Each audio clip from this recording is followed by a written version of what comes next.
Now, we all have heard how the pros have a perfectly flat wrist coming through contact that helps you to compress the golf ball. It helps you to get your forward shaft lean. It helps you to really start hitting some solid iron shots.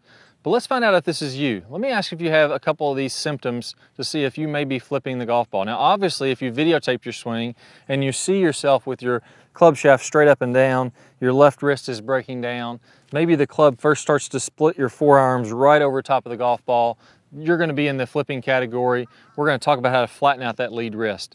But if you haven't videotaped yourself, do you find yourself having to tee the ball up on the perfect piece of grass? If the ball is sitting down, maybe it's a tightly mown fairway, maybe it's not setting up just right, you find yourself kind of moving the ball around back and forth until you just get it 1 millimeter higher than the normal lie that it had to try to give yourself any margin for error that you can. Odds are, if you're doing that, you're probably flipping with your lead wrist, flipping your hands a little bit too early in the swing. Also, if you find yourself hitting what feels like a good shot, I mean, you look down, it's on the center of the face, but it's just not as solid as you hear some other players hitting the ball, then you may be flipping then also. So if this sounds like you, I have a perfect remedy for this. We're going to talk about one really big misconception of holding the wrist flat that could be hurting you and causing you to flip. Let's go ahead and get started. Be sure to click that subscribe button down below right now. I got a ton of great content coming out for you this year, and you're only going to be notified if you're a subscriber. So click that button, hit the thumbs up if you enjoyed that video. That really helps us out, and I'd love to hear from you in the comments below. One of the biggest things you could do wrong to make sure that you start to flip a little bit and get tight and lose lag is trying to keep this left wrist dead tight and flat the entire swing. Some people will buy special gloves that have a little thing that locks your wrist in. Those don't work. We've tried them. They didn't really help.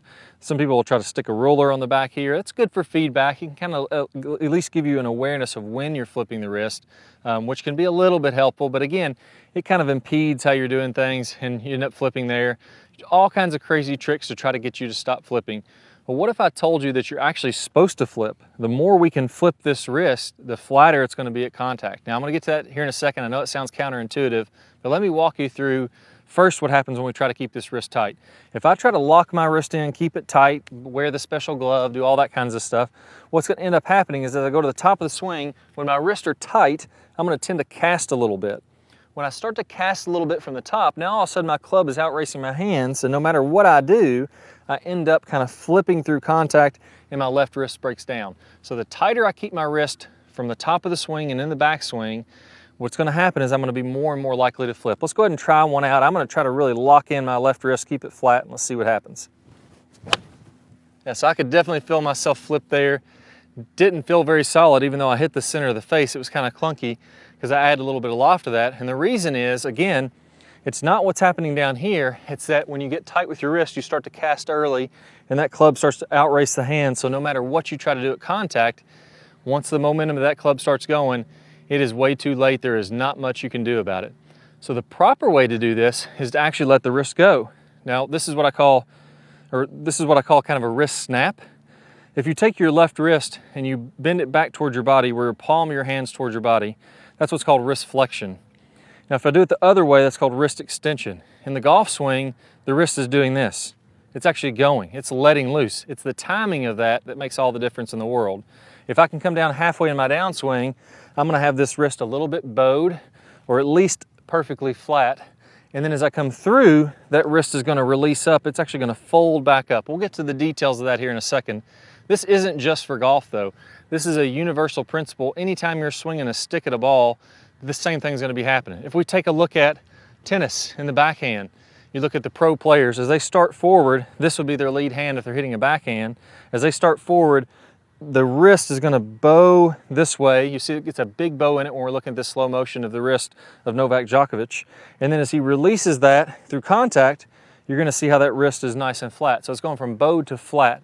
Now in golf, we don't go quite this extreme, but I use tennis as an example because it is a little bit more extreme. You can see how that wrist bows and then snaps forward to go flat. In golf, the same thing has happened. If we take a look at Tiger Woods, we'll see how his wrist is flat coming down. It doesn't have to get that much bow as we talked about there in tennis. But as he releases on through and his hands come up past his shoulders, look at that left hand. You'll see that thing is almost bent 90 degrees. So he's really letting that wrist release. If he was trying to hold on that entire time, he would have casted, flipped through impact, and then it would be way too late. Since he doesn't mind if those wrists release, he's gonna let that release in front of the golf ball. The wrist is flat coming through contact. Now I have a great drill, a series of drills that I'm gonna lead you through now. We all see how this is happening. Let's go ahead and ingrain this in your own swing. Now the first drill I want you to do is to get used to letting the wrist bow and then flip as you release past contact. Now that's the real key here. We don't want that wrist to flip prior to contact. We still wanna let it go, but it's happening after contact. So there's contact, and then I'm letting that hinge up after I make the swing, or after I come through contact. So think about hearing or feeling that wrist come on up as you're about chest high in the follow through, just like we saw with Tiger Woods. So the first piece to this is gonna be letting that wrist feel like it bows. Now if we're gonna do that, I need to feel like I turn the club handle like I'm turning it, twisting it around itself, the handle there. You notice how that bows my lead wrist. So if I come about halfway back, I bow my lead wrist, I'm gonna feel like the logo of my glove is down toward this ball. And then as I come through, I'm gonna go ahead and let it be flat as I'm coming on through here. And if I go a little farther, I'm gonna go ahead and let that hinge up. So just some little mini swings, some mini practice swings, feeling like I let that wrist bow, big angle on the wrist there, right hand on top, logo down. And then as I come on through, I'm gonna let that fold up as I'm coming up here above my chest. So we're kind of going from bowed, letting it release to flat, and then going ahead and folding up. If we're looking at the right hand here, the same thing. The palm of my hand is bent back, is facing the ground. As it comes through, it goes flat. And then as I come on up, I let it release on around. So do a few of those to get really comfortable with this. Now, you may not be quite convinced how this is gonna add power to your swing, but think of it this way. If I was to take the back of my hand, like I was gonna backhand something, and I was going to have it locked in stiff and not let it really release. If I was to push into something doing that, I really can't get a lot of power doing that. Now I could hit something, I could probably smack it pretty hard, but it wouldn't be the full amount of power. Now imagine I'm gonna let my wrist bow and I'm really gonna let my wrist flick as I'm doing that. Now as I do that same thing, you know, we can hear the difference there rather than just pushing into it, getting a pop into it like that. So I'm letting that wrist speed add to it. Same thing in the golf swing. I'm adding not only the momentum in my arms, but adding that wrist speed to let the club accelerate. That way you don't have to be big and strong. You can take advantage of the physics of this and get more speed, not being the biggest, strongest guy. So do a few of those swings, and then I want you to go a little farther back and actually hit a golf ball. So a little farther back, let the wrist bow, and then I'm gonna let it release as I'm coming up here. Really check to make sure that wrist is cupping up as you're doing that. So I'm flipping the wrist, but not until after contact. There we go, nice and solid. I took what felt like a 3/4 swing there, and I got that ball all the way to the green with my 8-iron. So that was about, let's see, that actual shot went 152 yards with just a nice, easy 3/4 swing with the 8-iron. That's a lot of that action is coming from the wrist. Now another great training aid for this is a really simple one. It's called a tactic, and all this thing is, it goes over your wrist. Got a little piece of plastic in there that snaps. And if I put this on, what we're gonna see here is that it makes an audible sound, but it doesn't happen until after the swing. All right, so you can see this little tab is on the back where my logo of my glove is, and if I let my wrist bow, there's got some space between that and my wrist.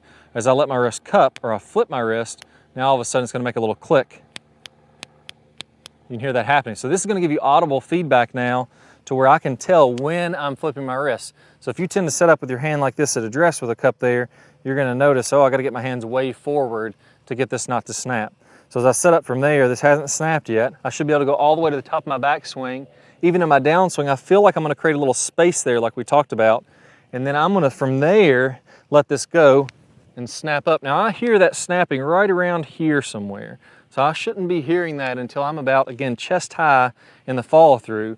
But the key is, once I get to impact, I want to feel like that's happening as quickly as I can. I want to get that, you know, that pop, that snap coming through there. So let's go ahead and try one here with the tactic. You don't have to have this. This is just a good example of why it's not a good idea. It's okay for feedback in the backswing and the downswing, but it's not the best idea to say, okay, I got to lock this wrist coming all the way through. If I do that, that's kind of like me locking my wrist and trying to push through my hand like I talked about. You're not going to get that snap of speed. So let's go ahead and get this set up correctly. Let's listen for the tick coming through into the finish. There we go. So me, I don't know if you can hear that on camera, but for me, I felt like that snapped right around in here, and that was a pretty solid shot. So again, with this or without this, you can still do the same drill. Now last piece here, I want you to focus in on your right hand. And again, we talked about that right hand covering the golf ball. I want you to feel like as that right hand releases, it goes from bent back to flat. This is what we call the straight line release. As I come through contact, I want my right hand facing down, and then from there, I want to release my right hand and get the wrist perfectly flat at about a 45-degree angle in front. So make a couple little half-back swings, wrist bent back, and then I'm going to really release that coming on through. Get that same sensation for 4 or 5 swings, and you're going to go ahead and really get the full power of your swing on these. There we go, so nice full swing on that one. Let's go ahead and see what the distance said there. So you notice with the half swing, I was even getting 150. That one's gonna be a little farther, about 160 or so probably. Yeah, 160 carry, 163 after it rolled out a little bit. So get those wrists to add some speed to that. That's gonna help you to get the most out of your swing where you don't have to be a big, strong guy. You can still get some great distance. Now, I don't want us to stop there. I just mentioned the straight line release, or what we call the straight line release in the Top Speed Golf system. In this, what we're gonna do is get a great angle of lag in the start of the downswing. Big angle between this club shaft and our forearms. And that's gonna be fully released as we come about 45 degrees in front. Now I'm gonna play a preview of one of my favorite straight line release videos. And we did some great work getting you started on this in this video. If you can pair that up with what we're gonna talk about in this next video, man, that's gonna make it really ingrained where you don't even have to think about it anymore. You're just naturally gonna start to do this in your swing. So be sure to click the card that pops up on your screen, click the link down below in the description, you'll get instant access to that. Let's go ahead and get started. Common misconception I see is that we want to create lag and we just want to hold that lag all the way on through contact and get as much lag as we can coming through contact, and that's simply not true.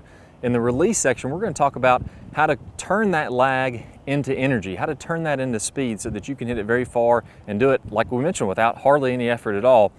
And as we're coming through contact, we're going to fully release this angle as we're about 45 past contact. So if I draw, a 45-degree angle, I should be looking at both arms, nice and straight, the club splitting those arms, so that by releasing the club, by getting this angle to release as we're coming through contact, that's what's going to create the speed. Our hands are moving a very short distance, our club is moving a very long distance through contact, and it creates that whip-like effect. Very different swings, hitting the exact same position. So first let's take a look at Dustin Johnson, releasing the club 45 past. And the reason we're going to see such different swings producing similar positions is that this is the real physics of how this has to happen. Here we're looking at Sergio Garcia. Again, we're going to see tons of